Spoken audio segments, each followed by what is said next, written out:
బైబిల్లో ఉన్న 7 గొప్ప ప్రార్థనలు ప్రతి క్రైస్తవుడు ప్రతి విశ్వాసుడి ప్రార్థనలు తెలుసుకోవాలి, ప్రార్థన చేయాలి. మొట్టమొదటిగా యాకోబు చేసిన ప్రార్థన.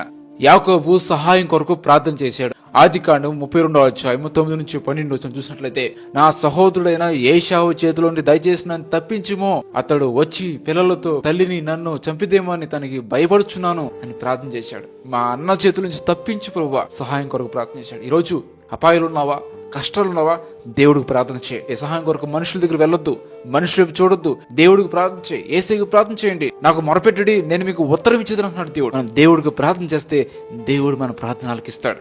2, మోషే. నిర్గమకాండం 32వ అధ్యాయం 31, 32 వచనాలు. ఇజ్రాయెల్ నిమిత్తము మోషే దేవుడికి ప్రార్థన చేసినట్టు మనం చూస్తున్నాం. ప్రజల కొరకు మోషే విజ్ఞాపన చేస్తాడు. అయ్యా, ఇజ్రాయెల్ ప్రజలు తప్పు చేశారు, పాపం చేశారు, వాళ్ళ పక్షం నేను క్షమాపణ అడుగుతున్నాను. అయ్యా, ఒకవేళ వాళ్ళ పాపాలు క్షమించవా, అయితే ఆ గ్రంథం నుంచి నా పేరు తీసే ప్రభు అని దేవుడితో బతిమాలుకుంటాడండి. ఇతరుల కొరకు మనం ప్రార్థన చేయాలి. మన తోటి స్నేహితుల కొరకు, నైబర్స్ కొరకు, తోటి మానవుడి కొరకు మనం ప్రార్థన చేయాలి. 3ది, సొలొమోను చేసిన ప్రార్థన. సొలొమోను జ్ఞానం కొరకు దేవుడు ప్రార్థన చేశాడు. 1 రాజులు 3వ అధ్యాయం 7 నుంచి 9 వచనాలు చూస్తే, నీ ప్రజలను పరిపాలించడానికి నాకు జ్ఞానం తెచ్చే ప్రభు అని చెప్పి దేవుడు జ్ఞానం అడుగుతాడంటే దేవుడు సొలొమోనుకి జ్ఞానం ఇస్తాడు. ఈరోజు మనం కూడా జ్ఞానం కొరకు ప్రార్థన చేయాలి. ఈరోజు మనం ఏం చేయాలనుకున్నా మనకు జ్ఞానం కావాలి. ఈరోజు ప్రతి క్రైస్తవుడు, ప్రతి విశ్వాసి మనం చేయాల్సిన ప్రార్థన, ప్రభు నాకు జ్ఞానం తెచ్చి. నెంబర్ 4, 4ది, దావీదు చేసిన ప్రార్థన. దావీదు పాపము నిమిత్తము ప్రార్థన చేశాడు. కీర్తన 51వ అధ్యాయం 1-2 వచనం చూసినట్లయితే, దేవుడి దగ్గరికి వెళ్ళి పశ్చాత్తపడతాడండి. ప్రభా, నా పాపం క్షమించయ్యా, నా దోషమని క్షమించయ్యా, నేను చేసిన అతిక్రమం క్షమించాయని ఒప్పుకున్నాడు. ఈరోజు ప్రతి ఒక్కరు కూడా మనం ప్రార్థన చేయాలి. మనలో పశ్చాత్తాపం లేదు, పశ్చాత్తాపం పడడం లేదు, పశ్చాత్తపడాలి పాప నిమిత్తం, దేవుడిని క్షమించని అడగాలి.